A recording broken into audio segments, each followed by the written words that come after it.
हरे कृष्णा। सबसे पहले तो आप सभी को श्रावण मास की ढेर सारी शुभकामनाएँ।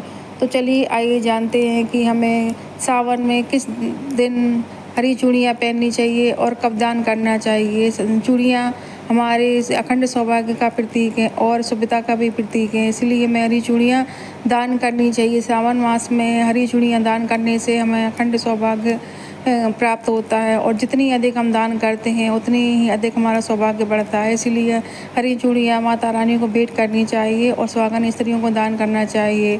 तो आप अगर मंगला गौरी का व्रत करती हैं तो उस दिन भी आप चूड़ियाँ माता रानी को भेंट कर कर प्रसाद स्वरूप स्वयं पहन सकती हैं और दान भी कर सकती हैं। अगर आप व्रत नहीं रखती हैं तो कोई बात नहीं, आप किसी भी दिन चूड़ियाँ माता रानी को अर्पण कर सकती हैं। सावन के सोमवार को, प्रथम सोमवार को कर सकती हैं। अगर सोमवार नहीं है तो आप किसी भी दिन कर सकती हैं। वैसे तो सावन के सोमवार में या सावन के सोमवार वाले दिन या मंगला गौरी के दिन व्रत करती हैं तो आप अवश्य हरी चूड़ियाँ माता रानी को अर्पण करिएगा। जैसे कि माँ लक्ष्मी धन की देवी है, माँ सरस्वती ज्ञान की देवी हैं, उसी प्रकार माँ गौरी अखंड सौभाग्य की देवी हैं, अखंड सौभाग्य दान प्रदान करती हैं। अगर हम उन्हें चूड़ियाँ भेंट करते हैं और सावन मास में श्रृंगार अर्पण करते हैं तो हमारा अखंड सौभाग्य बढ़ता है और माता रानी का आशीर्वाद प्राप्त होता है। तो सभी बहनों को हरी चूड़ियाँ पहननी चाहिए सावन मास में और दान करनी चाहिए। अगर कोई आपको नहीं मिलता है दान करने के लिए तो आप अपनी ननंद को भी दे सकती हैं, मान भानेज को भी दे सकती हैं। उसके बाद आप स्वयं पहन सकती हैं। हरी चूड़ियाँ पहनने से हमारा जीवन में सुख सौभाग्य बढ़ता है। सावन मास में हरी चूड़ियाँ बहुत ही शुभता का प्रतीक मानी गई हैं। वैसे तो आप सावन मास में किसी भी दिन चूड़ियाँ पहन सकती हैं क्योंकि सावन का पूरा महीना ही बड़ी पुनीत है। लेकिन आप अगर सावन के पहले सोमवार को भी चूड़ियाँ चढ़ा सकती हैं।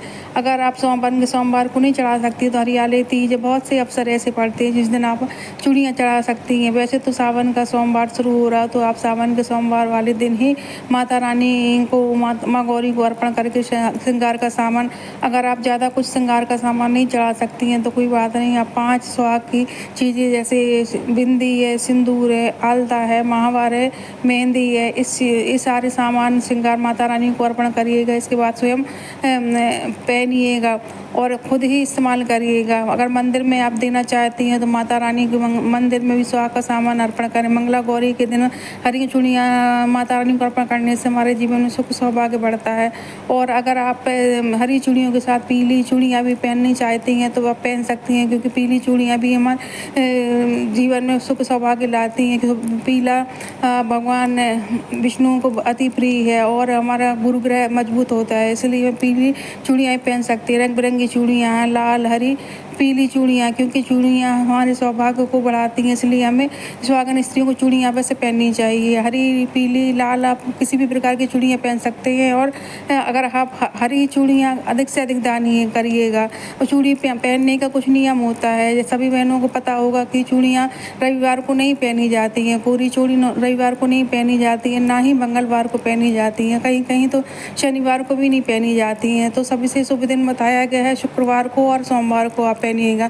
शुक्रवार को क्योंकि माता रानी का श्रृंगार का दिन होता है तो उस दिन आप शुक्रवार को श्रृंगार कर सकती हैं। आलता लगाना, सावन मास में आप ज़रूर आलता लगाइएगा, मेहंदी लगाइएगा।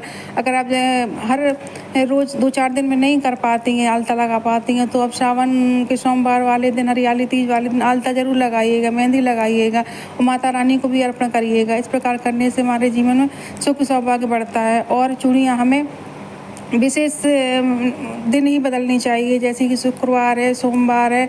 अगर आप कहीं जाते हैं तब भी आप नई चूड़ियाँ एक दिन पहले ही पहन लीजिए क्योंकि चूड़ियाँ बार बदलना अच्छा नहीं माना जाता है। और हरी चूड़ियाँ आप ज़्यादा से ज़्यादा पहनिएगा क्योंकि हरा रंग बहुत ही शुभ है। सावन मास में भगवान भोलेनाथ को, माता पार्वती को हरा रंग बहुत ही प्रिय है, तो आप सभी लोग हरे रंग की चूड़ियाँ बस पहनिएगा। अगर वीडियो ज़रा भी अच्छी लगती है तो लाइक करें, शेयर करें।